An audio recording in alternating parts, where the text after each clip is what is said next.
Paz, irmãos. Pode sentar.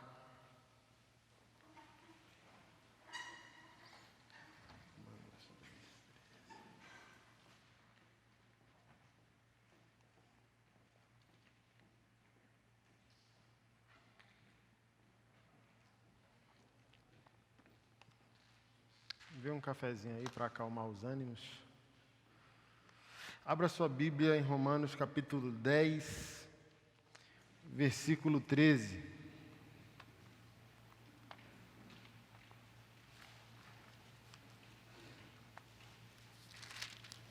E uma aguinha também, por gentileza.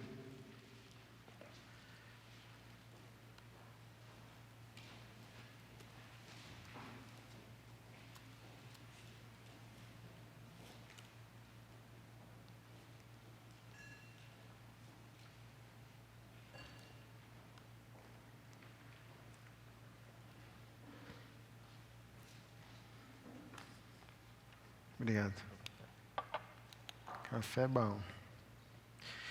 E hoje o nosso título da mensagem vai ser Frequentador, Salvo, Discípulo e Marte. Hoje você vai entender um pouco mais do Evangelho e você vai decidir quem você quer ser.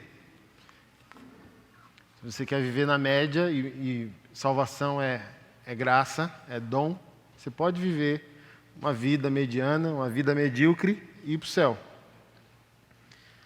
Ou você entende o Evangelho e decide por um estilo de vida muito mais relevante, muito mais eloquente, que faz mais sentido. Mas há muitos de nós que quer ser salvo pela tolerância mesmo. Não é que você possa ser salvo pelo mérito, mas você pode viver uma vida com significado. Você pode viver uma vida com propósito. Você pode morrer e sua vida continuar falando. Mas tem gente que morre e a sua história morre junto. Não faz falta nenhuma. Passa um mês, assim, as pessoas vão chorar uma semana.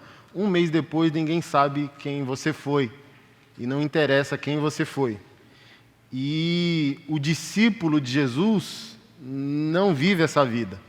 O discípulo de Jesus, os anos se passam e ele é citado, porque amor por Deus, além de transformar o indivíduo, transforma as coisas, transforma as pessoas.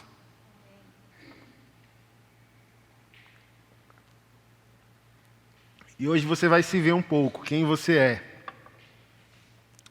Você abriu aí Romanos 10, verso quanto que eu disse? Ou eu não disse o verso? 13?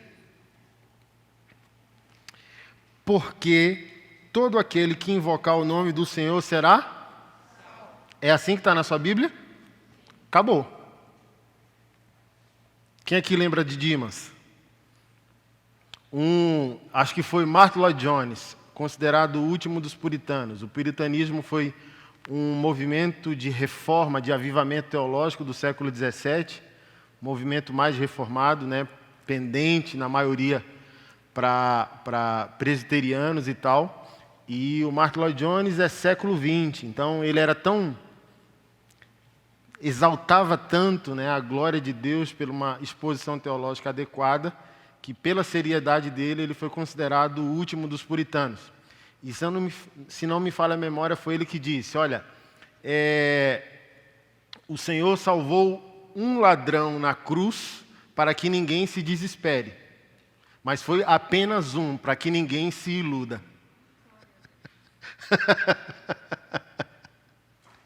Assim, ó. E louvado seja o nome do Senhor, porque salvação, assim, ó. Você não depende de viver para merecer. Você pode, no leito de morte, clamar e ser salvo.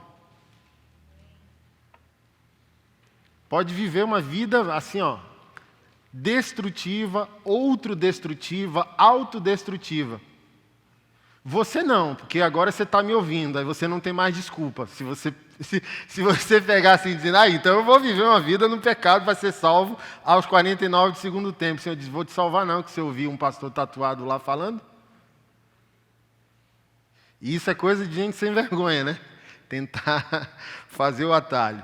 Mas o homem sem Deus, esquece você, esquece a mim. O homem sem Deus pode viver da maneira que quiser, cometer o pecado que for. O texto diz, aquele que invocar o nome do Senhor será salvo, e aqui no contexto não tem nenhuma condicional. Por isso que eu não fico desesperado como pais ficam, né? Alguns pais chegam e dizem, meu Deus, o meu filho, você é pai? Sou. Você é crente? Sou. Tem certeza? Tenho. Ama Jesus? Deixa o camarada ir para a lama. Lembra do pai do filho pródigo? Ele não desesperou, não. Ele tinha saudade, ele gostaria que o filho voltasse, mas ele seguiu a vida e no final da tarde, quando pegava seu chá da tarde, tinha esperança de o vulto lá no horizonte ser o vulto do filho voltando para casa. Então ele queria que o filho fosse salvo. Mas ele tinha esperança não no filho, mas em si. Ele sabia que tipo de pai ele era. E quando você sabe que tipo de pai você é, que tipo de mãe você é, que tipo de pessoa você é, o anzol do exemplo fisgou teu filho. Então ele pode ir, usar droga, entrar no pecado que ele quiser, mas se o anzol do exemplo, da piedade familiar que ele viu é real, não é ciência exata, tá? Mas há pelo menos 50-50 de probabilidade que ele cede na vida adulta. Eu estava falando essa semana, né? Eu mais uma vez fui atacado. Eu falei alguns domingos atrás aqui, falando sobre a questão dos dois extremos, né? O extremo conservador, que gosta dos meus valores e da maneira que eu prego o evangelho com seriedade, e tem o lado da minoria que se identifica com a minha estética. Então eu frustro o fariseu, que é vigilante da salvação alheia, mas eu também frustro a minoria que quer que eu não esteja de Bíblia aberta. Aí mais uma vez, essa semana eu fui atacado pelos homossexuais que já congregaram aqui na igreja. Aí perguntaram, o que você acha? Acho nada, irmãos. Preguei o evangelho, ouviram o evangelho, foram amados. E eu creio, pode viver no seu pecado, viva, faça o que você quiser, transe com 2, 3, 4, com elefante, com girafa, com árvore, seja trans, pansexual, seja o que você quiser.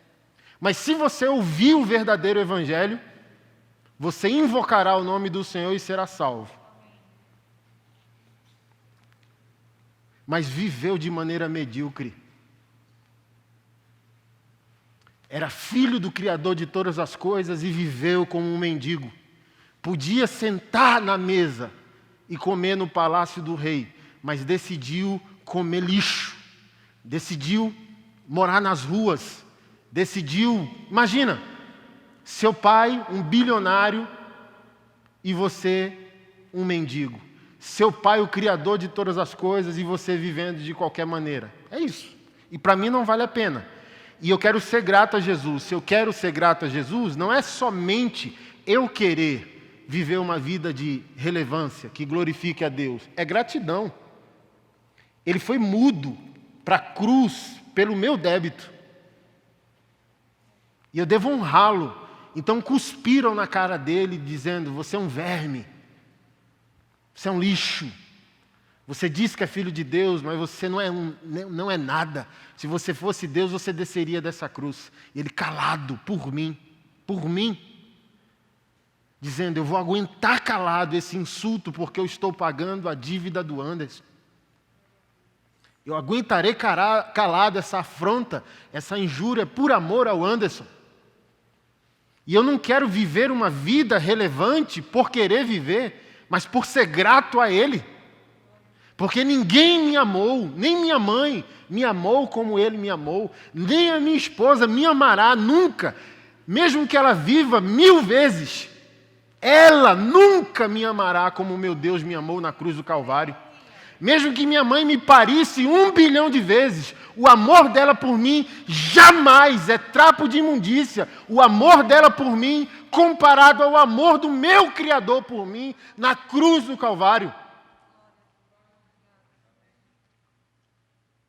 E eu não posso ser um frequentador de culto, eu não posso ser um salvo, porque muitos de nós queremos ser salvos para não sofrermos eternamente no inferno. Mas aquele que conheceu Jesus não quer ser salvo. Aquele que conheceu Jesus quer viver para a glória de Deus. Ser salvo é só um plus. Quando casamos com alguém, não casamos por causa da casa, casamos por causa do lar. Então a gente não é salvo por causa do céu, a gente é salvo por causa de uma pessoa, e essa pessoa é Jesus. Então eu não quero ser salvo para a vida eterna porque eu vou morar no céu e não no inferno. Isso é assunto infantil ainda. Se eu entendi o Evangelho, eu não quero papo nem com o céu, não quero papo nem com o inferno, eu quero papo com Jesus. E ir para o céu é consequência da presença dele. E eu não estou interessado na recompensa dele, eu estou interessado na presença dele. Mas o meu medo sempre é que, se a gente esvaziar o inferno, ele não existe. O meu temor é que 90% da audiência evangélica vá embora.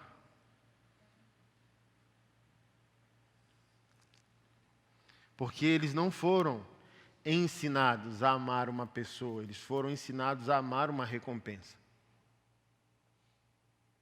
Eles não lutam para agradar uma pessoa, eles lutam para adquirir uma recompensa. Se você não pecar, Deus vai te prosperar.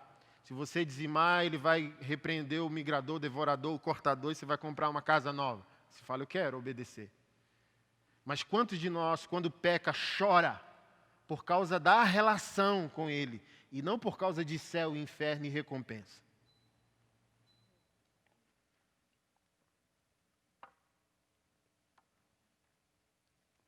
Aquele que invocar o nome do Senhor será salvo, e Dimas é o exemplo disso. Senhor, irmão, o maior interessado em salvar o pecador é o nosso Deus. Nem todos vão ser salvos, mas as Sagradas Escrituras dizem, Ele tem interesse que todos cheguem ao pleno conhecimento da verdade e sejam salvos. Ele é o maior interessado na sua salvação, mesmo que todos não sejam salvos.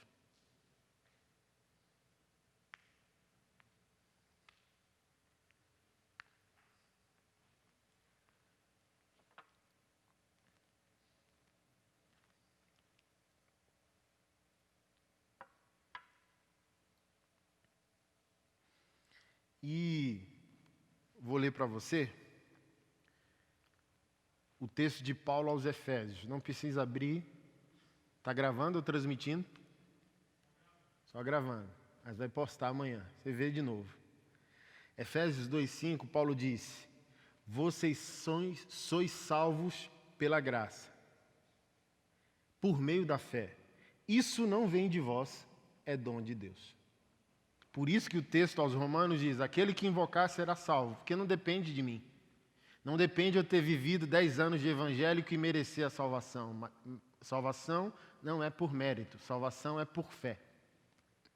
Eu invoco, creio, sou salvo. Acabou. Só isso, pastor, é o que está escrito. Fácil assim. Agora, viver como salvo foi o que o Dimas não conseguiu, né?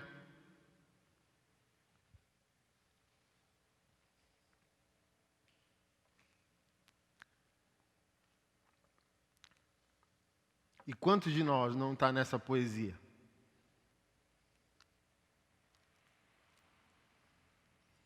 Pela graça sois salvos por meio da fé, isso não vem de vós, é dom de Deus. Acabou. Por isso que está escrito, amolece o coração de quem quer, endurece o coração de quem quer. Naquela treta lá de Esaú e Jacó, está escrito, e com lágrimas buscaram arrependimento, e Deus não achou lugar de arrependimento no coração.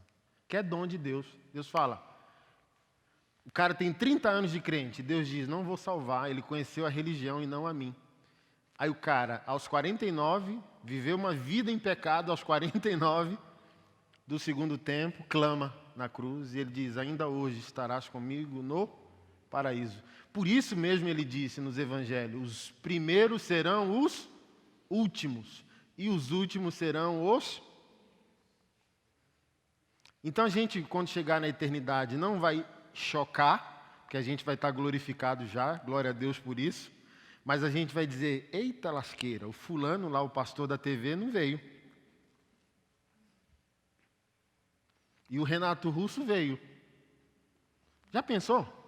Porque assim, O evangelho é para esmagar orgulho. Paulo falou isso em 1 Coríntios capítulo 1, verso 29 ao 31. Deus escolheu as coisas loucas desse mundo para envergonhar as sábias. No final da reflexão ele diz, para que ninguém se glorie. Porque o que está escrito aqui, não vem de vós, é dom de Deus. Tem o CD, assim, a nova geração, aqui os millennials, não vai lembrar, gente, do Legião Urbana, tá? Então isso é coisa nossa que já está dos 40 para o grisalho, então deixa essa molecada de lado. Então assim, a gente sabe que Renato Russo foi pai sentimental de uma geração, ele cantou o nosso coração. Toda aquela birra adolescente que a gente tinha com o pai, a gente encontrou pastoreio em quem? Nele. Eu creio, eu estou para escrever um livro. Artistas como o Renato é um pastor não convertido. Aquela plateia lá, não sei se você lembra, eu não peguei, mas eu era colecionador fanático de tudo. Teve o show no Mané Garrincha, que deu treta, deu polícia, e a galera de Brasília quis expulsar a Legião Urbana, pichou a casa dele, vai embora, porque ele todo arrogante, né? E o penúltimo CD gravado, o último CD mesmo gravado, o último já estava gravado em estúdio, que foi ai meu Deus, um branquinho lá, eu esqueci o nome dele. Uma outra estação, obrigado, irmão. Antes de Uma Outra Estação foi o CD Tempestade, que ele já estava convalescido por causa da AIDS, tal. E cara, você quase ouve vozes naquele CD, de tão deprimente e sensitivo que é a obra. Eu peço você para chegar em casa e ouvir. Tem uma das canções que ele diz que há um anjo triste perto de mim, e essa febre que não passa. Eu acho que é tão maluco o negócio, por isso que eu quero escrever um livro. Qual a minha lógica no negócio? Por isso que tem a síndrome, a maldição dos 27. Eu acho que é isso. O diabo, ele não sabe o que está em nós e ele não sabe o que está em Deus, porque ele não é onipresente. Mas ele percebe movimentações espirituais, porque existe nesse exato momento uma guerra espiritual pelo nosso destino eterno. Anjos e demônios estão lutando por nossa mente. E quem consegue colocar informação dentro de nós ganha. Deus entra, quando aceitamos o novo nascimento com o Espírito, o diabo invade. É a diferença entre os dois. Um bate, o outro arromba. Para mim, a maldição dos 27 é a reunião do inferno dizendo, mata antes que se converte. Porque se converte, muda o mundo. Porque caras como ele são caras como eu, que de discípulo faz o cálculo para vir a Marte. Paulo, não tenho a vida por preciosa. Viver é Cristo, morrer é lucro. Esse, Anderson Silva, faz parte desse time. Se eu viver, eu vivo para ele. Se eu morrer, eu morro com honra. Acabou. E essa galera disruptiva, revolucionária, deprimida, estava falando com aquele essa semana sobre o Chris Cornell, que era do Audioslave e era do Soundgarden. Ele era melhor amigo do carinha do Linkin Park, banda ruim pra caramba. Qual é o nome do camarada? Alguém sabe? Que se matou também. Os dois se mataram num ano só. E a discussão, eu e Keila dentro do carro, era quem se matou primeiro, porque os dois tinham depressão e quando um amigo se matou, ativou o outro, assim, ó, o limbo do outro. Não faz sentido mais viver. Então, um se matou em maio, o outro se matou em outubro. Coisa de 4, 5 meses. Para mim, isso é colapso profético. O artista, ele é profeta. Então, quando ele não nasce de novo, ele entra em colapso. Por isso que ele vai para o sexo, vai para a droga, vai para a autodestruição, porque ele não sabe o que fazer com a sensitividade da vida. Ou ele é poeta e canta a beleza da vida, dizendo, há uma mente criativa por trás de todas as coisas. E ele é poético na sua arte. Ou ele é um denuncista. Ele diz que o mundo está em desordem, ele fala sobre a injustiça, ele fala sobre revoluções. Mas ele não sabe o que fazer com aquele sentimento, com aquela percepção de mundo. E não tem outro caminho a não ser a depressão e o suicídio. É uma overdose profética. Aí o diabo, na maldição dos 27, John Bonham, Led Zeppelin, não sei se lembra, era baterista do Led Zeppelin, 27. Janis Joplin, 27. Jim Morrison, The Doors, 27. Recente M, 8 anos, 27. Kurt Cobain, 27. Hendrix, 27. Sid Vicious, 27. Muito louco, né?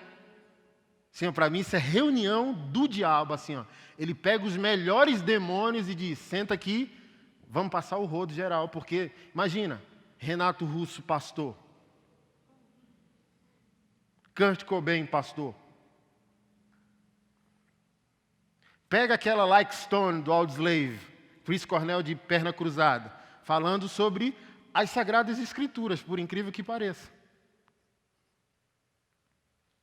Quer encontrar sentido e não acha. Não lembra de Salomão em Eclesiastes? Deus colocou a eternidade dentro do homem, por mais que ele não tenha consciência daquilo, e o cara não sabe como interagir.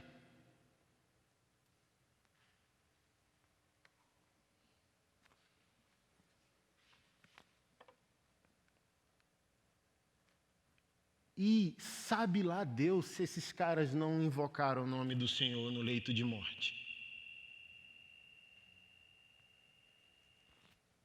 Vamos conjecturar, né? Já pensou? A gente morre, vai para a glória. O pastor que a gente conhecia não foi. João 10. Se o pastor passou por fora da porta, as Sagradas Escrituras dizem, esse é o ladrão e o salteador, e o ladrão só vem para roubar, matar e destruir. A gente distorceu o texto dizendo que o ladrão de João 10 é o diabo, mas não é. O ladrão de João 10 é o falso pastor e o falso ensino. Quem não entrou por mim e viveu a verdade, ensinou a verdade por mim, passou por fora da porta. E quem passa por fora da porta é ladrão e salteador. E o ladrão só vem para roubar, matar e destruir pessoas. Então eu sempre pergunto com meus botões, escândalo de pastores, será que já está contabilizado na graça? Eu acho que não. Porque as Sagradas Escrituras sempre falam que aquele que decidiu ensinar aceitou o juízo dobrado. Deus não vai me tratar, pastor, como ele trataria você, discípulo, salvo ou frequentador de igreja. Ele não tem a mesma medida de julgamento. Bob Marley. Vamos falar de Bob Marley? Não sei se você sabe, mas é ele que vai estar liderando o louvor quando a gente chegar lá. Ó. Get up, stand up. Porque olha só, agora vamos... Não, estou falando a Vera. Ele foi salvo, vou chegar lá. As Sagradas Escrituras dizem, na 1 de João, que aquele que ama viu a Deus e conhece Deus. Eu não sei se você sabe, por isso que eu sempre meto malho no gospel. Pastor, você escuta música secular? Não, por isso que eu não escuto mais o gospel. Porque secular é a ausência de Deus. E você quer música mais sem Deus que o gospel? Porque se você não pagar o gospel, ele não toca.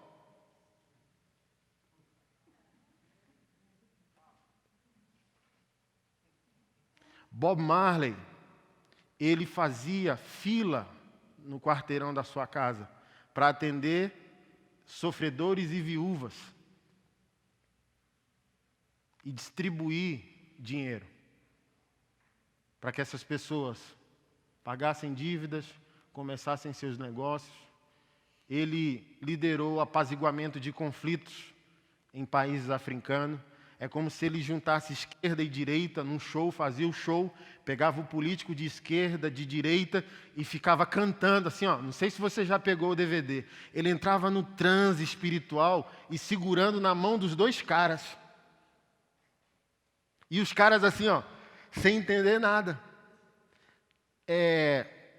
Natural Majestic, uma música dele. Há uma magia natural fluindo no ar. Os maconheiros dizem que é a nóia, entendeu? Eu acho que é o Espírito Santo.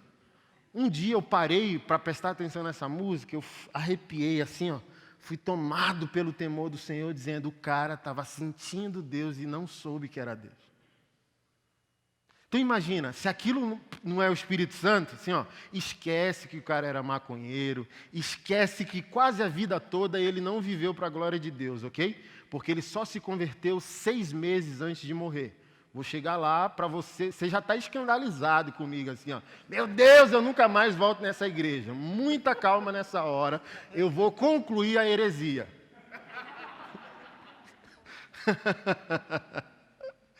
Então imagina, cara. A Bíblia diz: aquele que ama é nascido de Deus. Deus chocando assim, ó. É como se Deus dissesse para nós: vocês vão ver que salvação é dom. O cara que foi 50 anos evangélico não vai ser salvo porque ele não era meu, só era da religião. E o cara que não era da religião viveu a minha vida sem me conhecer e no final da vida invocou o meu nome e foi salvo. Ninguém vai se gloriar. Mas eu sou o fulano, tinha programa na TV, problema seu, você não vai entrar. Aqui não tem carteirada.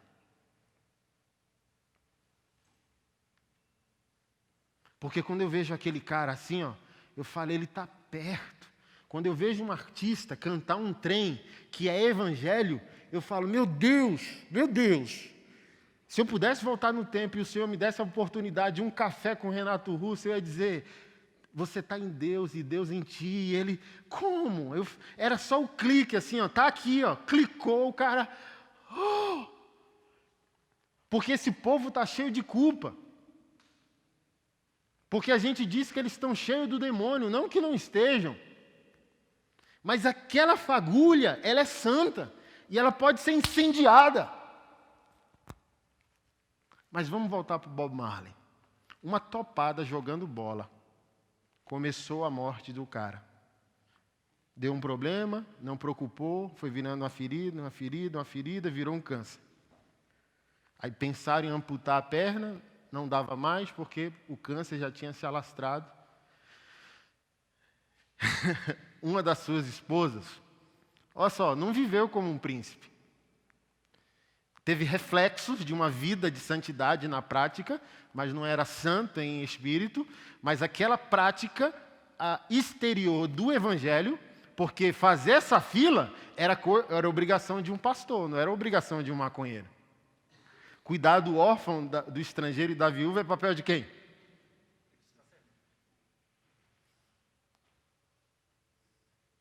Por isso que o Senhor disse: se não fizer, eu vou fazer as pedras clamarem. Imagina, irmão, eu não quero uma pedra, não quero um Bob Marley fazendo no meu lugar. Mas vamos lá. 6 meses antes de morrer, ele foi batizado na piscina de casa por um pastor batista. Ele já era aleluiado? Não sei se você gosta do Bob. Então ele já era aleluiado, irmão. E a esposa falando-me assim, ele ficava em transe, no espírito, louvando Jesus. E ó, imagina, irmão, sem o dread, né, por causa do câncer, mas imagina o cara depois de batizado, não se tornou público. Tem um livro que eu acho escrito pela esposa, narrando esse momento que ele teve. O dia do batismo dele, ela falou que foi uma das coisas mais gloriosas que ela já viu na vida. Imagina.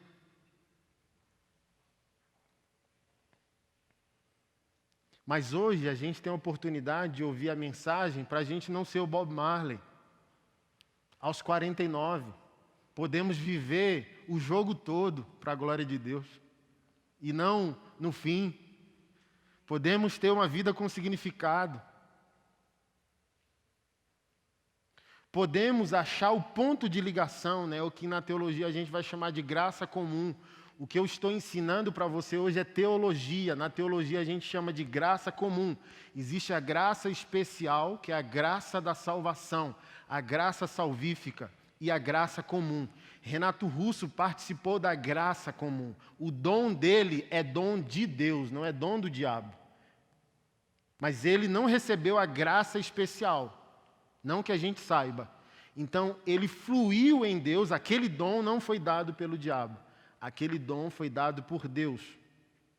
Mas Deus não deu a graça especial, que é a graça salvífica, que é a graça da salvação. Mas eu e você podemos dar essa boa notícia ao mundo, aos profetas que não nasceram de novo. Rodolfo Abrantes, por exemplo. Eu creio que um chorão também subiu, irmão. Porque a conversão do Rodolfo desestabilizou, foi o único cara que não me julgou, que não hostilizou e protegeu minha conversão. Dizendo, se é bom para o cara, deixa o cara em paz. E vivia em crise. Foi com ele algumas vezes na bola. Você acha que não entrou? Mas o lamentável é isso. Você vai ser salvo, mas não viveu como salvo. Mas agora eu quero voltar para você.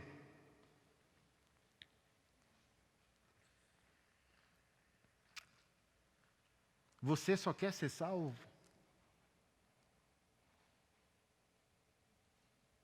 Você só quer se livrar do juízo eterno? Você só quer ir para o céu mesmo?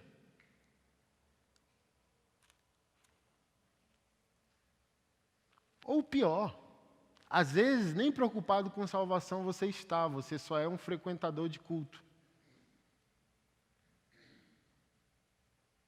Vou para a igreja. Pastor Anderson tem uma palavra interessante. Mas na semana, nenhum compromisso com essa mensagem. Então, o frequentador de culto não tem esperança nenhuma. Ele joga na loteria. Vamos frequentar a igreja do pastor Anderson. Se Jesus voltar, eu falo para Jesus que eu frequentava lá. Assim, o cara que vai ser salvo, pelo menos vai ser salvo. Ele vive a bagunça da vida dele, o mês todo, no dia da ceia ele pede perdão. Assim, eu vou conceber a ideia que você vai ser salvo, irmão. Mesmo com todas as durezas do seu coração. É aquilo que eu sempre falo, olha, santidade não salva ninguém. Ela é a evidência da nossa salvação. Ela é uma evidência que nós somos salvos. Mas não é o oposto, eu vou ser santo para ser salvo. Não, eu me torno santo porque eu sou salvo. Se eu decidir pela santificação, se eu decidir pela santidade. E tem gente que não decide pela santidade. Tem gente que gosta de adrenalina, irmão. Ser crente e viver no limite do inferno, assim, e voltar para a igreja, para o domingo, para a Santa Ceia, e no outro mês volta, entendeu? Eita, deixa eu ver se é quente. Tem gente que gosta. E vai que você é salvo mesmo. Quem pode julgar que você não é? Eu posso julgar teu testemunho, eu posso julgar as evidências. Ele não tem evidência que é salvo. Mas quem salva é Deus, quem sou eu para dizer que não é? Sim ou não? Então vou julgar a aparência, mas só Deus pode julgar a essência. Porque ele disse, olha, você conhecerão as árvores pelos frutos. Então se o teu fruto não corresponde à videira, ele diz, vocês são os ramos, eu sou a videira, quem está em mim dá fruto. Então eu olho para o fruto e o fruto não corresponde à árvore, eu posso te julgar e não é um juízo depreciativo, é um juízo analítico. Cara, eu acho que você não é crente não, irmão. Mas quem salva é Ele.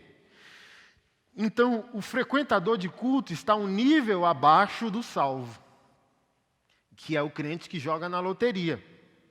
Vamos brincar de pecado, vamos brincar com o diabo e vamos ver, no final das contas. É uma roleta russa, né?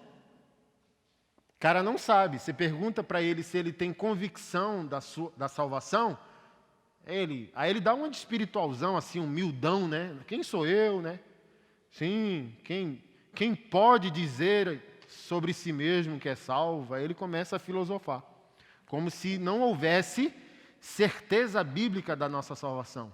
Existe, você pode ter convicção da sua salvação. E eu não estou falando só de teologia. Teologia traz uma segurança, os textos bíblicos que trazem segurança da salvação, joia, mas a maior convicção da salvação é o pertencimento. Você sabe que Ele é teu e você sabe que você é dele. Eu sou do meu amado e Ele é meu, você sabe, ninguém tira. O apóstolo Paulo diz que nós fomos selados pelo Espírito da promessa. Quem é dele sabe que é dele. Por exemplo, as Escrituras dizem que no dia dele nós teríamos alegria. Então, se você não se alegra no fato que o Senhor voltará, você pode desconfiar se você é salvo ou não. Se você tem medo, medo pejorativo, medo é para ter, no sentido do temor. Mas o medo, tipo, não volta não, que eu não sei, é a característica de quem não está correspondendo. Porque quem está correspondendo está seguro, está feliz. É como um filho dizendo, está dando 6 horas, meu pai está voltando do trabalho. Igual cheguei agora correndo, peço perdão que nem adorei com vocês, estava vindo de Goiânia. Cheguei em casa, os moleques pulam tudo, né? Ô pai, tal, não sei o quê. Essa é a nossa expectativa com o nosso Deus. Está voltando. Então, se ele está voltando, a gente vai dar um pulão em cima dele e dizer, aleluia! Então, se eu não tenho essa segurança, essa alegria que o meu Pai, que é o meu Deus, meu Criador, meu Juiz, está voltando, isso é evidência que a nossa relação não está bem. A minha relação com a santidade dele não está bem. Então, o frequentador de culto é um jogador de loteria espiritual. Vamos ver se no próximo culto eu ganho na Mega Sena espiritual.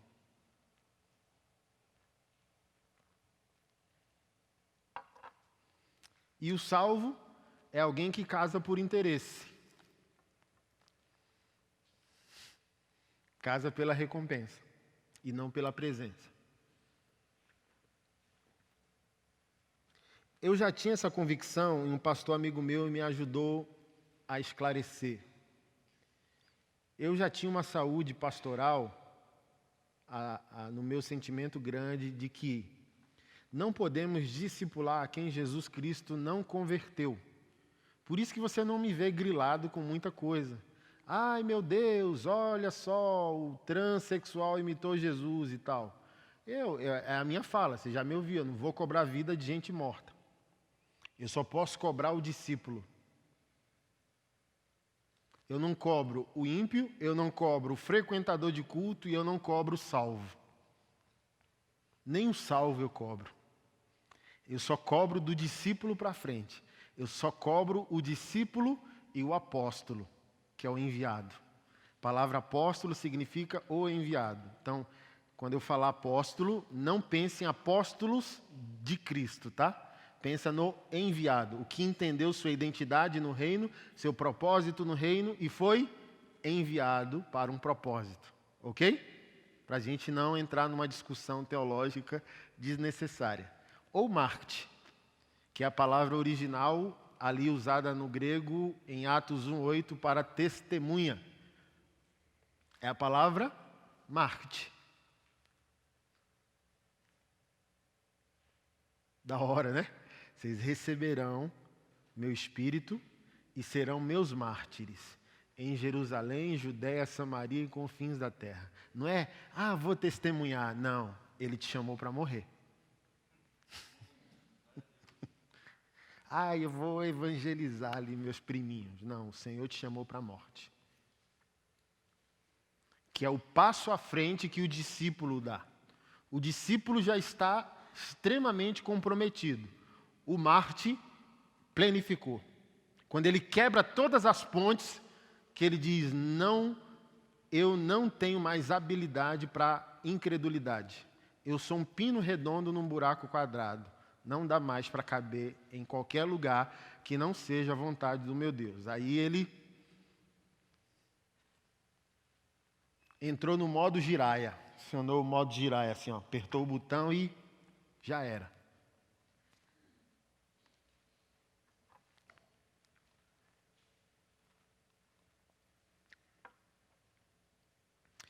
E eu sempre cito isso aqui para vocês, o próprio Jesus.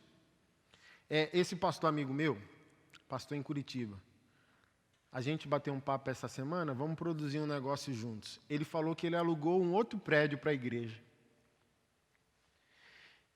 E ele dividiu. Pastor, eu sou homossexual e quero viver com meu parceiro. Posso? Ele disse, pode. Aí o cara regala o olho e diz, pode mesmo? Pode. Aí o cara diz, como que eu posso? Você não é discípulo, irmão. Viva como você quiser. Olha o que o cara fez. O cara tem uma igreja onde pode congregar quem quiser, do jeito que quiser, com o pecado que quiser. E ele diz que é um lugar de pescaria. Assim, ó, deixa a galera brincar com Deus e ouvir lá uma mensagem bacana, porque a igreja dele é no cinema. Se chama Igreja no Cinema, ele aluga o cinema, 10 polos, e faz os cultos no domingo. Entra quem quer, faz o que você quiser. Aqui é meu lugar de diversão. Eu prego boas novas e o peixe que eu fisgar, eu vou levar para a minha casa. Ele alugou uma casa apostólica, ele deu o nome lá, eu esqueci, onde ele prega integridade, governo e influência. Aqui não tem pecado, aqui não tem adúltero, aqui nem masturbação tem. Aqui o nível é apostólico para cima. Aí ele diz, esses são os discípulos do Cordeiro. Aí o pau quebra. Lá você faz o que você quiser. Aqui só entra revolucionários. É uma casa para 100 pessoas, só cabe 100 pessoas. Aqui é o lugar da revolução. Lá você casa com 3, transa com 50. E pode ir congregar para aliviar a sua culpa e ver se Deus vai te salvar. Agora, se tu disse que é salvo e virou discípulo, aí já era, irmão. Pode mais nada, porque o discípulo morreu. O que Jesus Cristo disse para o discípulo? Aquele que quer vir após mim, negue-se a si mesmo, negue-se a si mesmo. Então, nem tesão o discípulo tem direito de ter. Ah, eu estou tesudo, eu quero extravasar. Tem direito não, irmão. Você morreu. Ah, eu queria enfiar o pé na jaca hoje. Discípulo morreu. Gente morta não tem vontade própria. Aquele que quer vir após mim, tome a sua cruz e siga-me. Esse é o discípulo. E o discípulo não pode nada.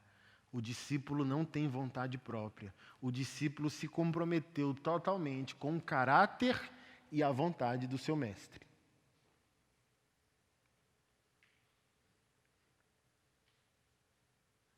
Tentar discipular quem Jesus não converteu é o mesmo que tentar ensinar o peixe a voar.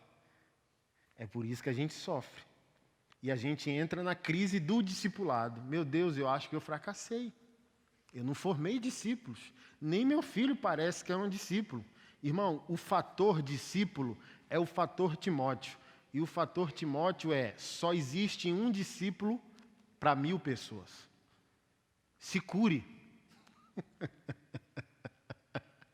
Se cure.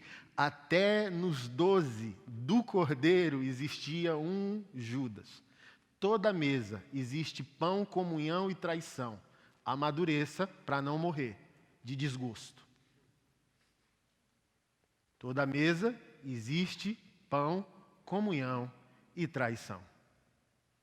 Se houve na mesa do teu Deus, quem tu acha que é? A bala do Robin Hood? A flecha, né? Que o Robin Hood não usava arma. Usava arma.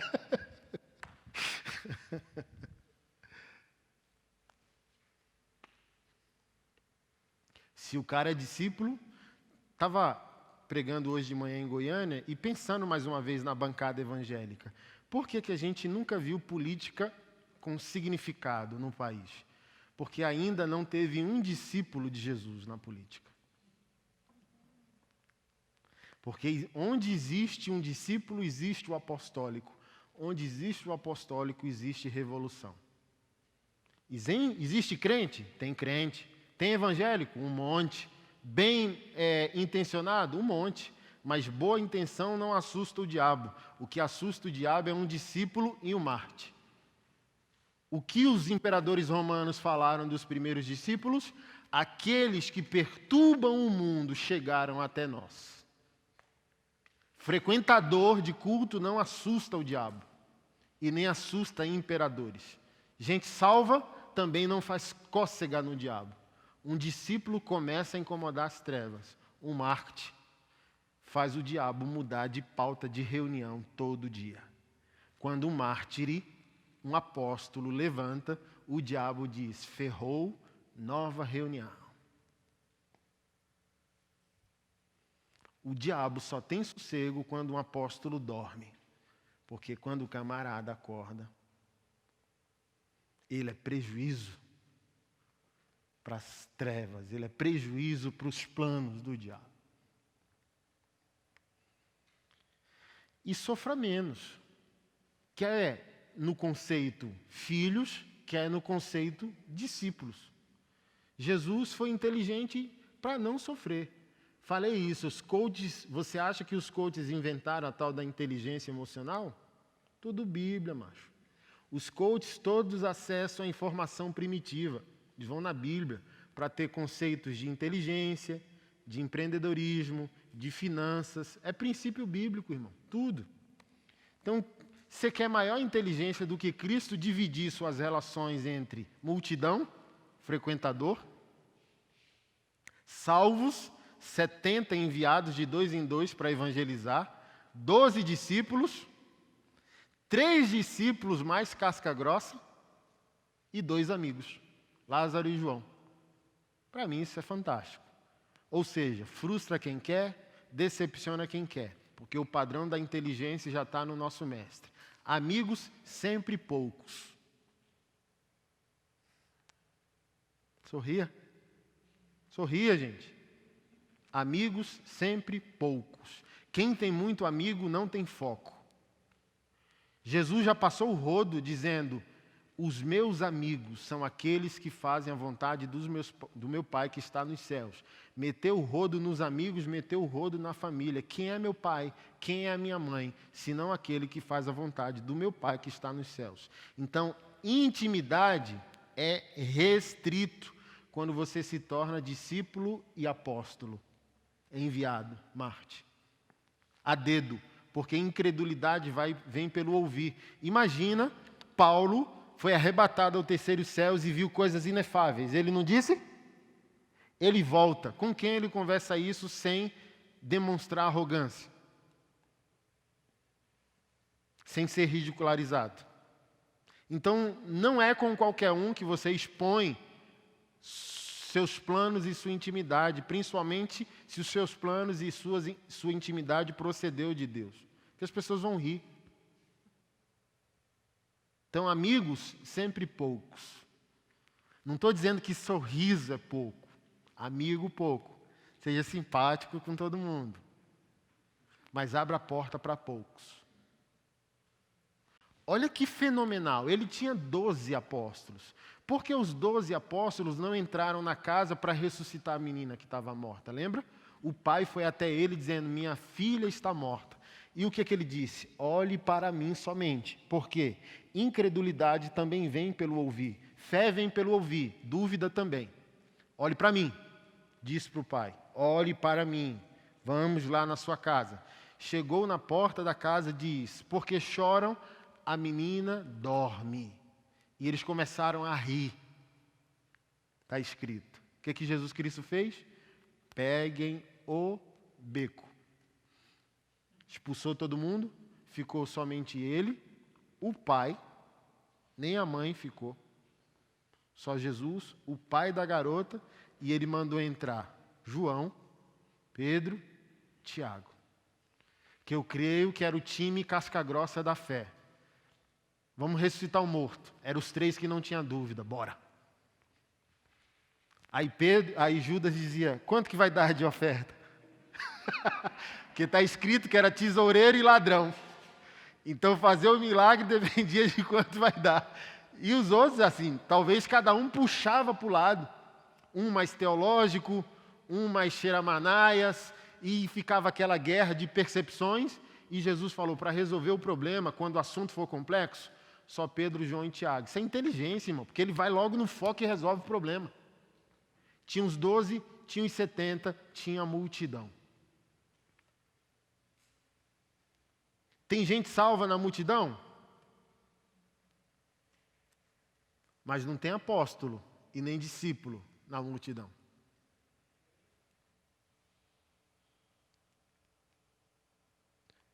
Porque para a multidão ele disse: vocês não me seguem por causa do Evangelho. Vocês me seguem porque tem pão e peixe para comer. Mudou alguma coisa? Daquela época para o século 21? Olha a teologia da prosperidade, olha a teologia coach aí, agora, substituindo a teologia da prosperidade. Tem pão e tem peixe para comer, irmão. Agora, quem quer morrer?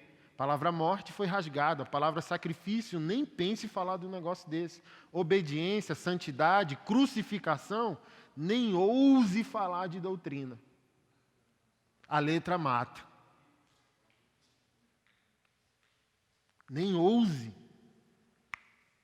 falar de doutrina.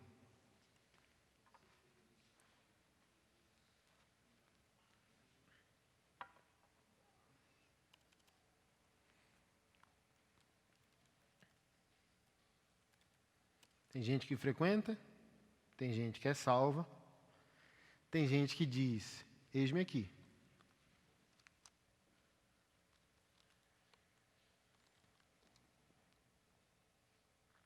Por exemplo, a fala de um discípulo que pretendia se tornar um mártir. Paulo disse aos Filipenses, capítulo 1, verso 21, porque para mim o viver é Cristo, o morrer é lucro. O cara já fez o cálculo. O cara não tem plano B, só tem plano A.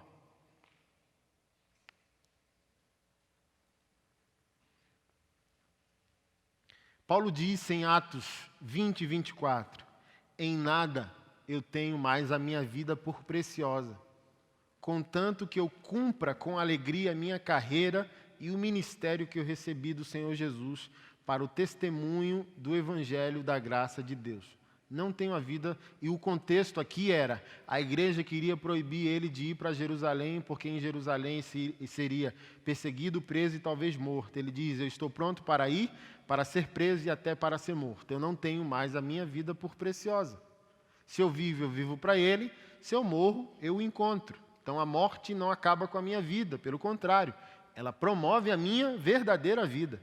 Quero ficar, por causa dos falsos mestres que enganam vocês. Numa outra passagem ele diz, se eu ficar é muito melhor para vocês por causa do ensino, e eu protejo vocês dos falsos mestres. Mas é infinitamente melhor ir partir estar com o Senhor. Mas sabe qual é a complexidade? É que para que Jesus faça a divisão entre frequentador, salvo, discípulo e apóstolo, mártir, ele precisa codificar. Então, olha que interessante. O evangelho é vinde a mim, Mateus 11, 28, lembra? Todos vós que estáis cansados e sobrecarregados, vinde a mim, e eu vos aliviarei. Eu acho que é Mateus 11, 28. Mas esse mesmo evangelho que é inclusivo, ele é exclusivo. O mesmo evangelho que é vinde a mim, é ai de mim. E ele fala por parábolas e questionaram ele. Eu vou ler a passagem aqui. Mas o mais interessante é quando em João 10 ele vai dizer quem é a porta, quem é o falso profeta, quem é o verdadeiro pastor, quem é o mercenário que só pastoreia pelo lucro. Ele diz, vocês não me ouvem, nem credes em mim, porque não sois minhas ovelhas. João 10, 26. No 27 ele diz, porque as minhas ovelhas ouvem minha voz e me seguem. Então não segui o que é dito, porque não há divisão entre uma pessoa e a sua vontade. E a vontade de uma pessoa é sinalizada por aquilo que verbaliza. Então Deus não é mudo, Deus tem uma palavra. E só está com Deus quem segue o que Deus está dizendo. Então vocês não creem em mim, porque o que eu estou dizendo para vocês está codificado. Jô Soares leu a Bíblia 2, 3 vezes, não é discípulo, não é salvo. Oremos para que seja. Porque a mensagem está fechada. A multidão tem uma Bíblia, mas só o discípulo tem a mensagem. Talvez o Jô dá uma pisa de Bíblia em muitos de nós. Porque ele tem a letra, mas ele não tem um autor. Vocês não creem porque não são as minhas ovelhas, porque as minhas ovelhas ouvem a minha voz e me seguem.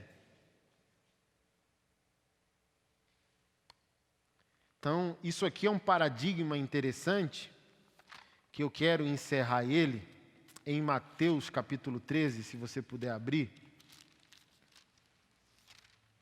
que é, Jesus veio salvar, sim ou não? Jesus está interessado em salvar, sim ou não? Mas nessa passagem questionaram ele porque ele fala por parábolas.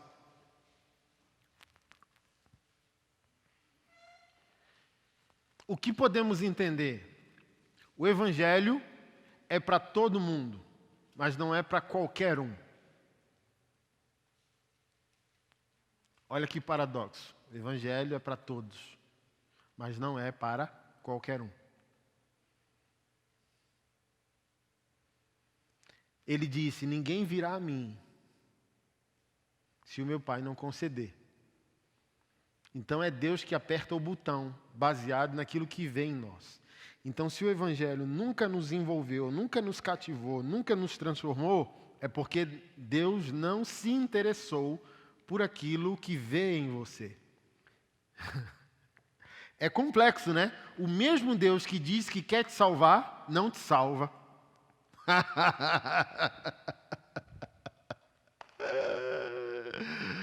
Eu adoro isso. Ele veio para te salvar. Mas tem muitos de nós que não foi, não está sendo e não vai ser.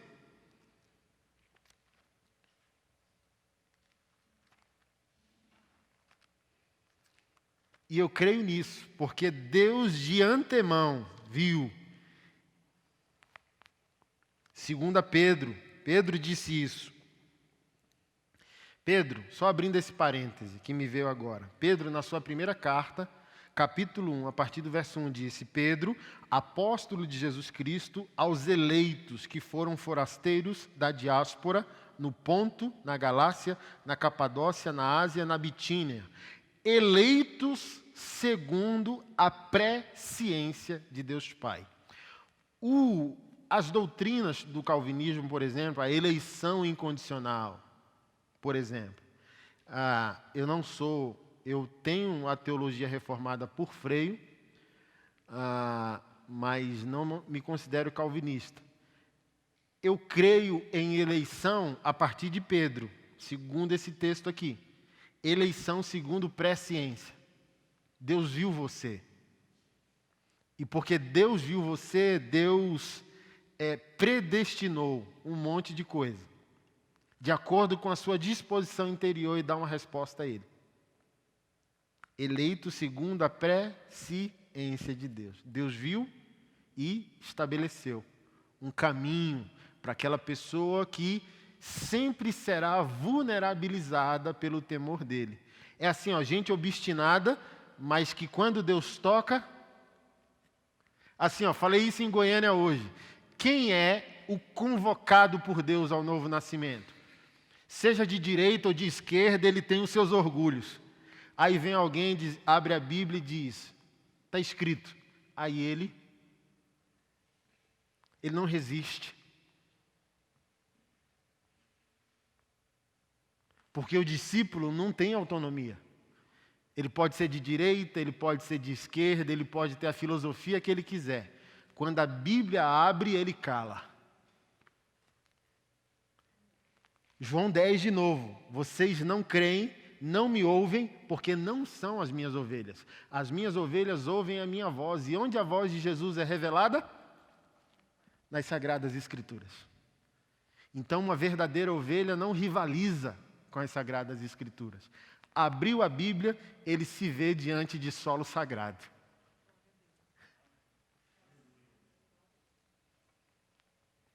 Então, como um Deus que quer salvar dificultou a salvação? Para ficar claro para você, mediante os dons que Ele concede, se você vai ser salvo no primeiro tempo, no segundo tempo, aos 49 do segundo tempo. E tem gente que não vai ser de maneira alguma, por mais que frequente lugares sagrados. Mateus 13, verso 11, para a gente encerrar por hoje. Ao que Jesus respondeu: porque a vocês é dado conhecer os mistérios do reino dos céus, mas àqueles isso não é concedido, pois ao que tem mais será dado e terá em abundância, mas aos que não têm, até o que tem lhes será tirado. Por isso, falo com eles por meio de parábolas, porque vendo não veem, ouvindo não ouvem, não entendem, assim neles se cumpre a profecia. Ouvindo, vocês ouvirão, e de modo nenhum entenderão. Vendo, vocês verão, e de modo nenhum perceberão, porque o coração deste povo está endurecido. Ouviram com os ouvidos tapados e fecharam os olhos, para não acontecer que vejam com os olhos, ouçam com os ouvidos, entendam com o coração, se convertam e sejam por mim curados. Bem-aventurados, porém, são os olhos de vocês, porque veem, e bem-aventurados os ouvidos de vocês, porque ouvem. Pois em verdade lhes digo que muitos profetas e justos desejaram ver o que vocês estão vendo, mas não viram, e quiseram ouvir o que vocês estão ouvindo, e não ouviram. Então, olha só, Jesus, por que você fala por parábola? Para você ouvir e não entender, ver e não enxergar. Ué, mas você não veio me trazer a mensagem? Estou falando com todos, mas não estou falando com qualquer um. Porque ele está olhando a atitude interior de coração. Jesus estava rodeado por uma multidão. Ele é a medicina, sim ou não? Mas ninguém arrancou virtude dele, porque todos talvez considerassem sua presença banal, corriqueira. Ele é o filho da Maria, ele é o filho do José, ele é o irmão do fulano. Consideraram a presença dele comum. Mas uma mulher com mais de 30 anos com a enfermidade, um fluxo de sangue, considerava que ele não era comum. E ela disse: se eu somente tocar a orla das suas vestes, eu serei curada. E quando aquela mulher vence toda a barreira social, sendo mulher, ela não podia estar naquele contexto, seja uma mulher enferma com fluxo de sangue, ela era impura, poderia ser morta por apedrejamento. Então imagina, aquela mulher passou por debaixo da perna, se escondeu atrás de uma árvore, fez todo um plano de ação para poder se aproximar do mestre e tocar as suas vestes. Quando ela toca, Jesus se sente assaltado, sacado, diminuído em sua virtude. Alguém sacou no débito ainda, nem no crédito foi o meu saldo, porque eu vim trazer vida. Vocês, ao me considerarem comum, não tiram de mim a cura que precisam. E ela conseguiu assaltar Jesus. Alguém me tocou. E Pedro censura dizendo: a multidão te espreme. Eu chorei. Quando Deus me deu essa visão, eu chorei. A multidão te espreme, uma multidão espremendo e ninguém curado. Só uma mulher curada. Porque só uma pessoa no meio daquela multidão dizendo: ele não é comum, ele é Deus, ele é o Filho de Deus, ele é o Deus ressurreto, ele é o Messias, ele é Emanuel, Deus conosco, ele é o Logos de Deus, ele é o Verbo de Deus, ele é a palavra criadora. O sol nasce e se põe por causa dele. E se eu tocá-lo, eu serei curada.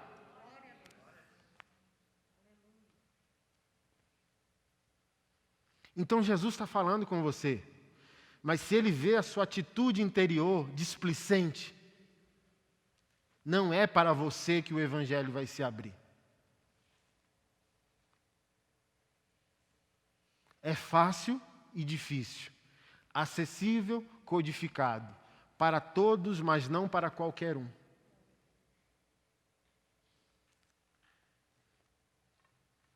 Caim e Abel, lembra? E não é isso só no Novo Testamento, desde o Antigo. Caim e Abel saíram de casa para ir para a igreja e cada um deu uma oferta. Deus aceitou um, rejeitou o outro. E ficou cabal para nós, por que Deus rejeitou o outro? Porque o outro foi de uma oferta a um homicídio em 2 horas. Ligaram para a mãe e disseram: teu filho está morto aqui no meio da rua. Meu Deus, meu filho saiu para ir para a igreja. Para piorar, foi o teu outro filho que matou ele. Os dois saíram juntos para a igreja, tomaram banho, pediram dinheiro aqui para dar de dízimo na igreja. Por que Deus rejeitou Caim? Porque a oferta não é dada com as mãos, a oferta é dada com o coração. Deus não quer somente o que você faz, Deus quer principalmente quem você é. Deus não quer a estética, Deus quer a essência. Deus não quer apenas o que está acontecendo por fora, Deus quer o que está acontecendo por dentro.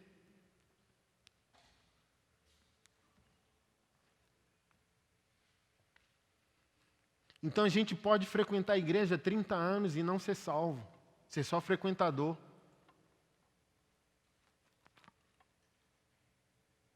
E um frequentador pode ser salvo por tolerância, assim, ó. A rapa do tacho, entrou. Mas você pode viver uma vida com propósito. E para viver uma vida com propósito, você precisa queimar as pontes. Você tem que abandonar plano B, plano C, plano D, plano E, plano F. Ter só o plano A. E o plano A é viver a vida que Deus preparou para você desde a eternidade. Eu quero viver o plano de Deus para a minha vida. Eu quero conhecer Deus e fazê-lo conhecido. É o lema da Jocum Raiz, né? Tem a Jocum Nutella e a Jocum Raiz. A Jocum Raiz é conhecê-lo e fazê-lo conhecido.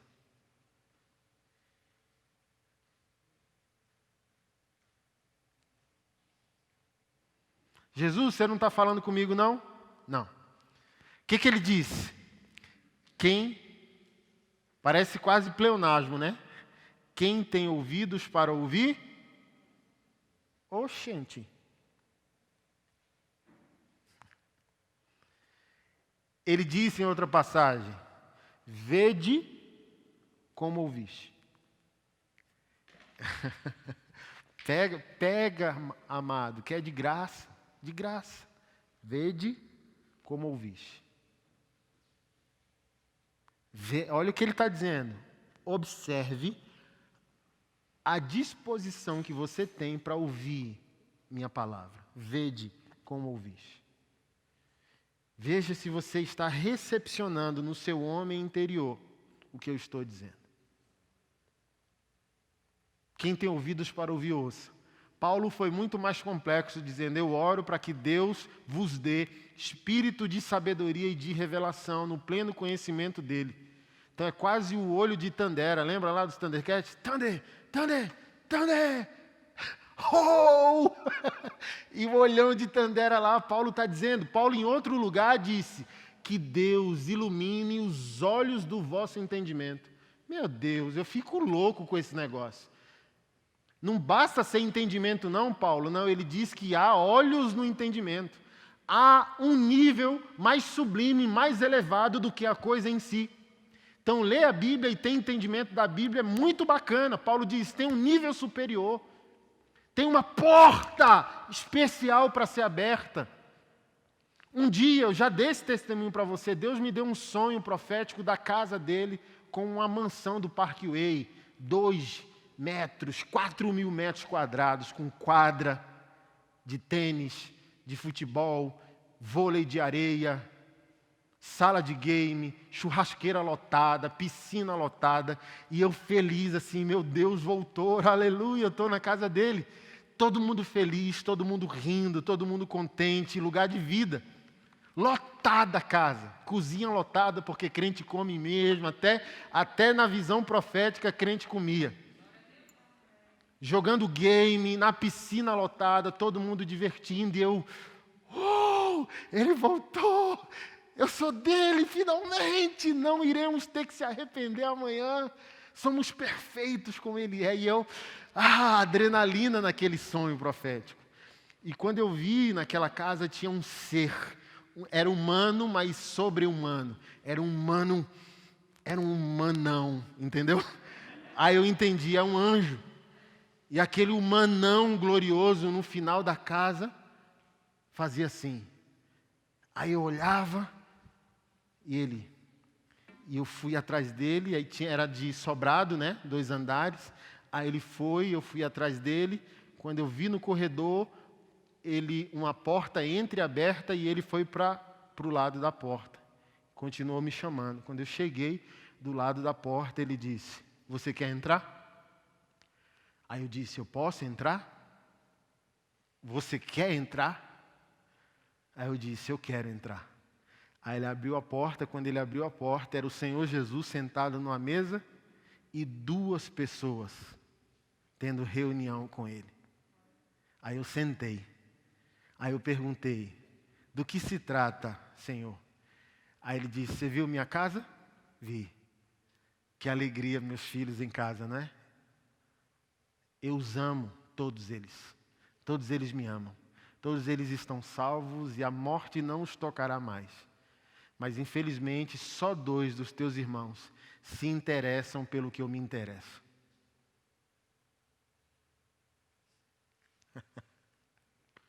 E o silêncio no sonho foi tipo esse mesmo.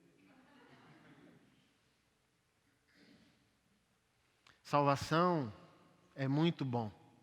Mas olha só, a casa lotada. Todo mundo bem. Isso é muito bom. Mas o nosso Pai tem um plano de transformar o mundo. O nosso Pai tem um sonho de evangelizar as nações. O nosso Pai tem um sonho de transformar pessoas, curar enfermos. Por isso que eu fico grilado com os caras com game. Pô, pastor, não posso ter game, mas a gente podia estar discutindo como evangelizar o mundo e não se a gente comprou arminha no Fortnite. A gente podia estar discutindo como a gente pode transformar o nosso casamento. Como a gente pode criar um novo testemunho. Não, mas a gente está com o assunto do Paulo, meu filho de 12 anos, dizendo, pai, me dá R$19,90, R$99,90 que eu vou comprar a nova armadura do Fortnite. Aí acaba o culto, você, marmanjo de 30, 40 anos, está conversando com outro irmão na porta, falando de arminha do game. E é o que eu sempre digo, o cara fracassado na vida quer ser vitorioso em algum lugar. Então talvez o game é o teu lugar de fuga para tu se tornar vitorioso no virtual porque está fracassado na vida real. Aí lá você é o guerreiro cheio de arma que você pagou com o seu cartão. Mas aqui o seu casamento está ruim, seu caráter está ruim, sua sexualidade está ruim, sua obediência está ruim, suas missões.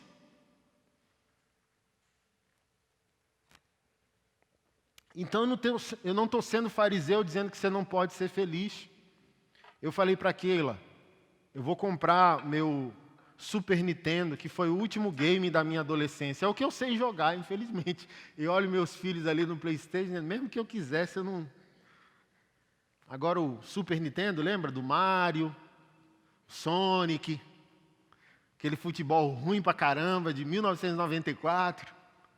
Você pode ser feliz, você pode ter um hobby, você não pode fugir do seu propósito.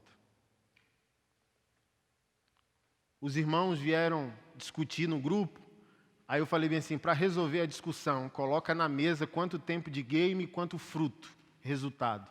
Põe o resultado na mesa que eu me calo e entendo que eu estou sendo radical. Agora, se o teu resultado não é correspondente ao teu hobby, tem alguma coisa errada com o teu caráter. Pode jogar? Pode fazer o que você quiser. Um gosta de game, um gosta de carro, um gosta de tatuagem. Faça o que você quiser. Agora, se o que você está fazendo se torna um Deus e uma fuga, você está tendo um problema com a cruz, não é comigo. Eu só estou te ajudando, te incomodando, dizendo, olha, se está 5 horas, 10 horas um videogame por dia, era tempo de crucificação, de fruto, de resultado, de aprendizado, de adoração, de projeto social, de missões, de evangelismo.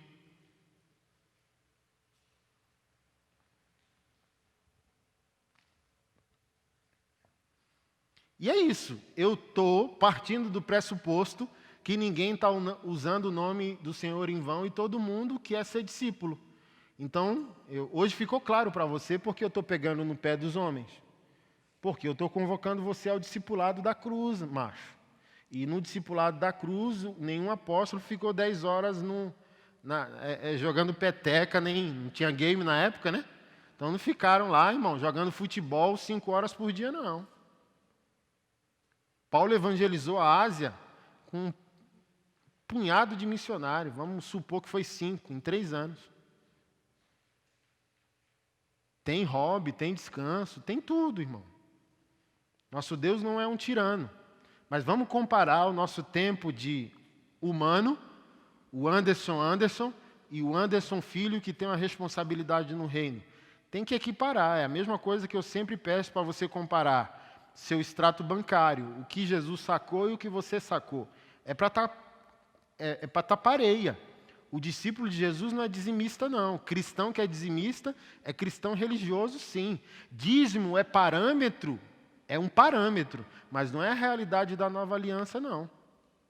Discípulo de Cristo não tem calculadora, mas ele também não volta para baixo do padrão que Moisés deixou. Eu falo isso para vocês entenderem o que é plenitude de vida, o que é discipulado. O discípulo de Moisés parou aqui, ó. Moisés estava dirigindo o ônibus da lei. O ônibus da lei parou ali em João Batista.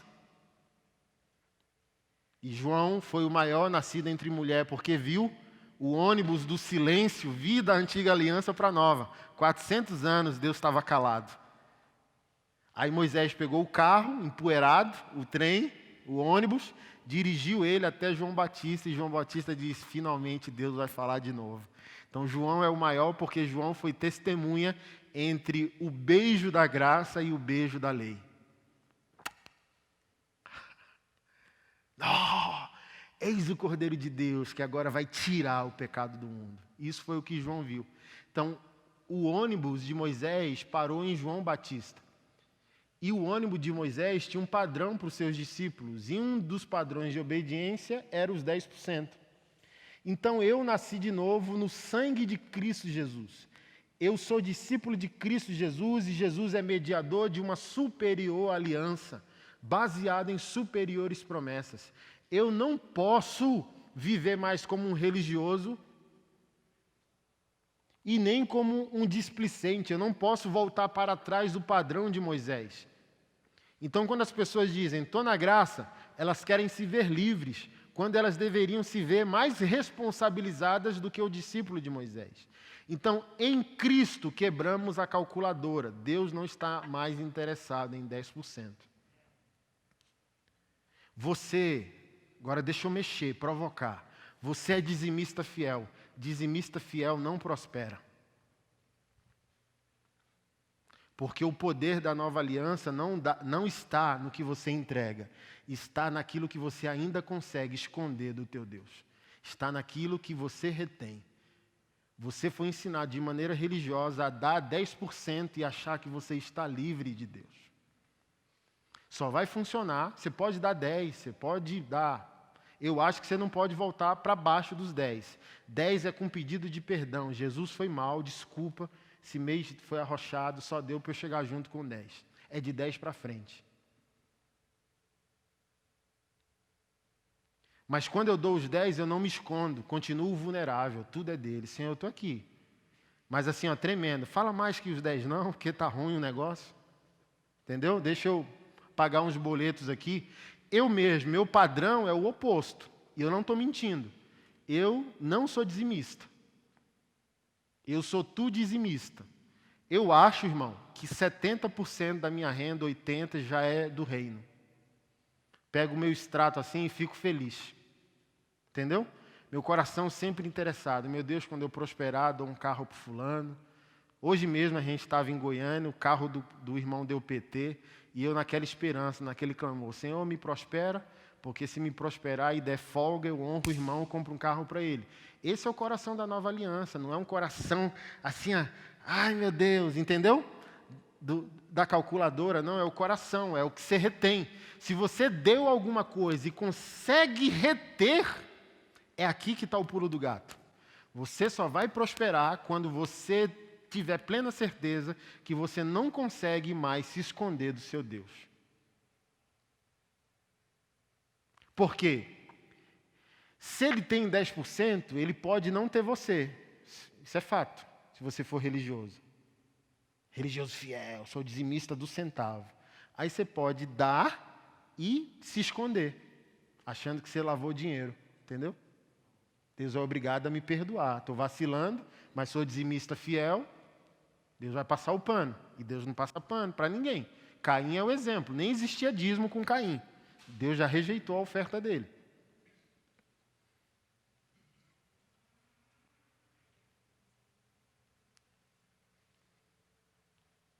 A beleza da graça é, você dá, mas você não consegue reter.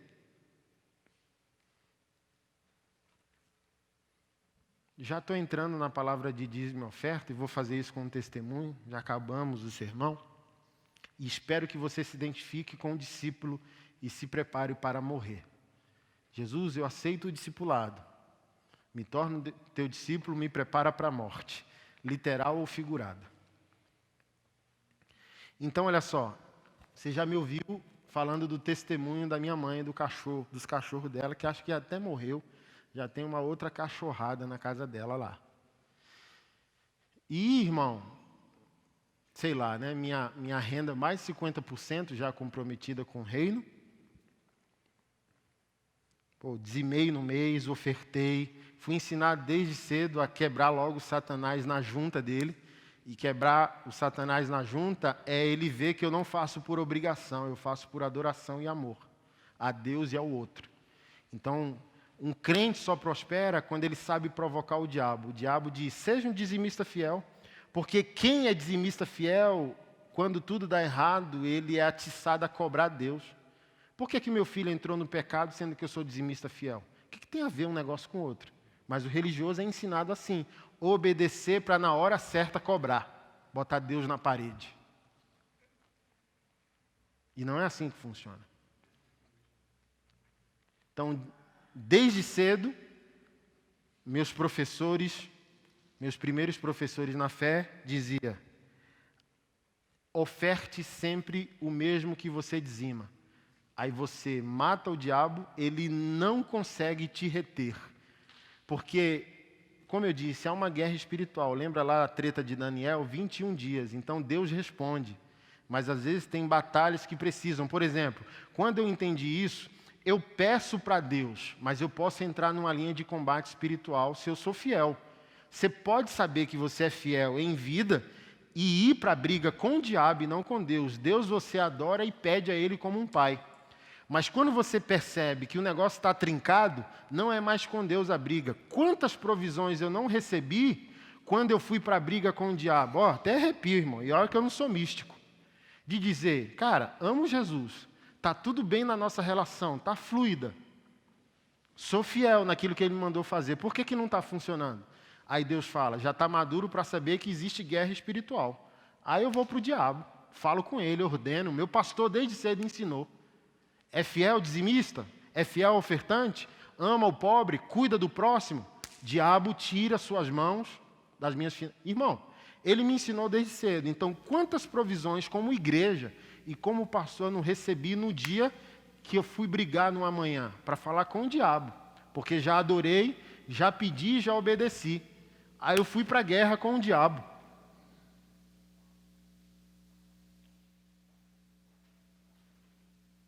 Uma oração que eu gosto muito como pastor é da provisão mundial. Se a igreja local falha, a igreja é universal, ela é mundial.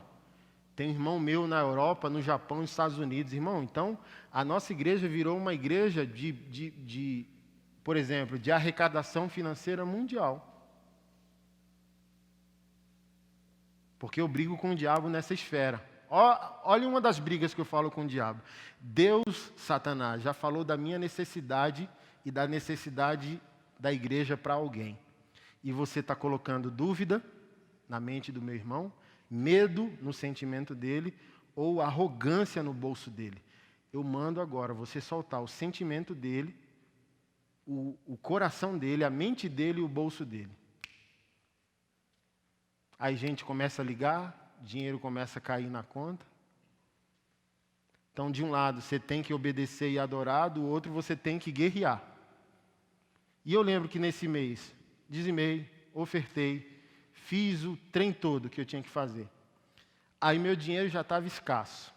Aí minha mãe me liga no desespero, dizendo, meus cachorros estão morrendo, está urinando sangue, levanta a pata para urinar e urina sangue na parede e tal, está defecando sangue, vai morrer, me ajuda, meu filho. E eu tinha acabado de comprar um carro 0 km, banco de couro, aí já pensei, cachorro urinando, cachorro é só cachorro, deixa morrer, compra outro, luluzinho, babaluzinho, né?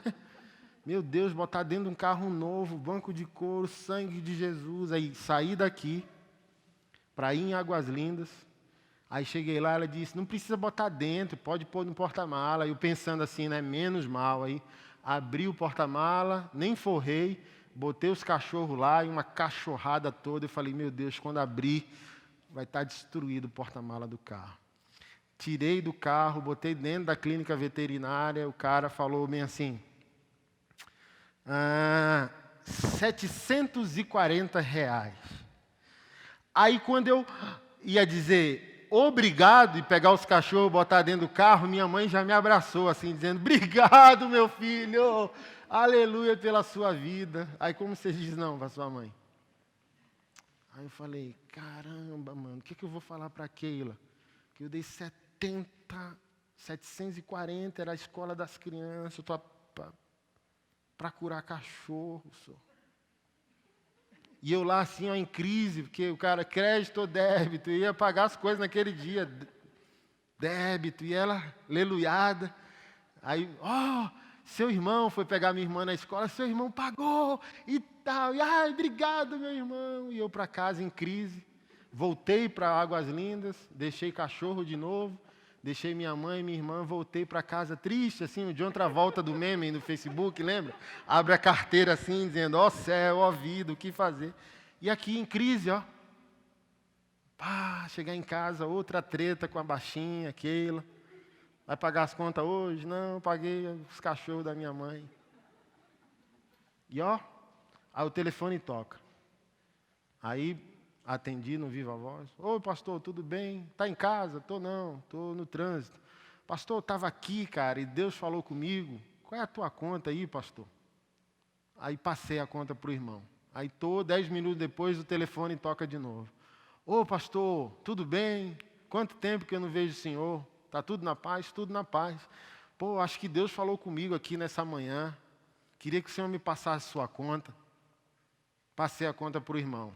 De Águas Lindas, no trajeto da decepção, até em casa, quando eu cheguei em casa, eu falei, deixa eu entrar aqui só para...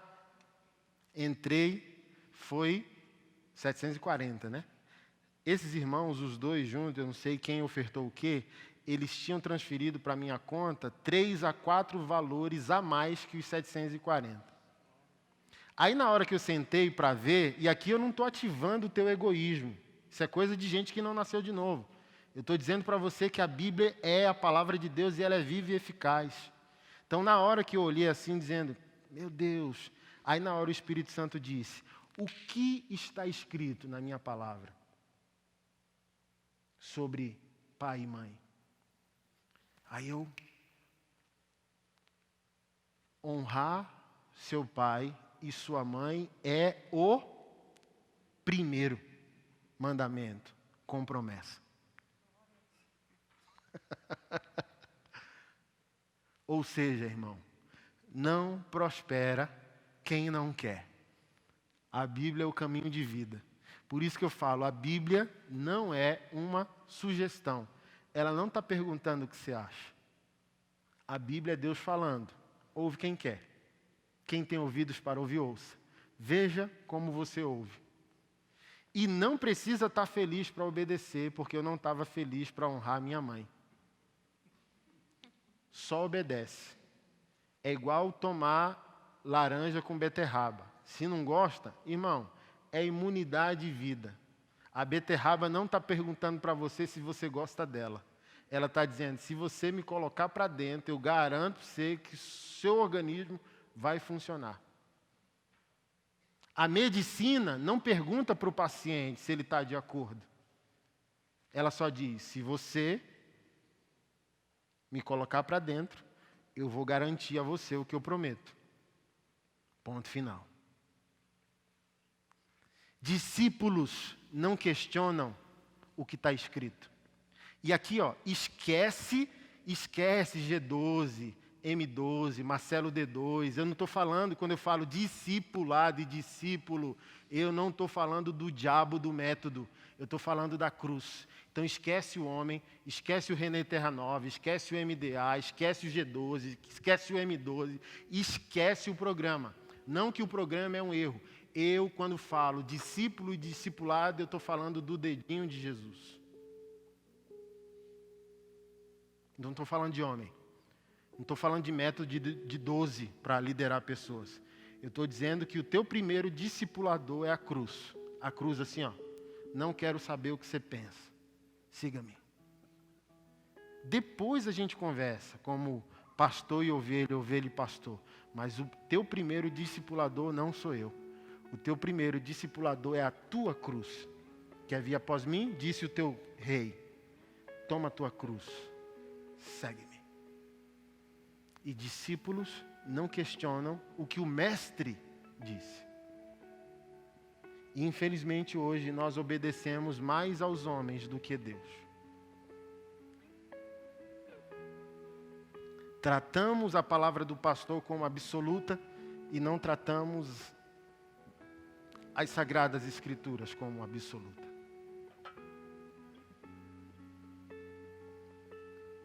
Amém?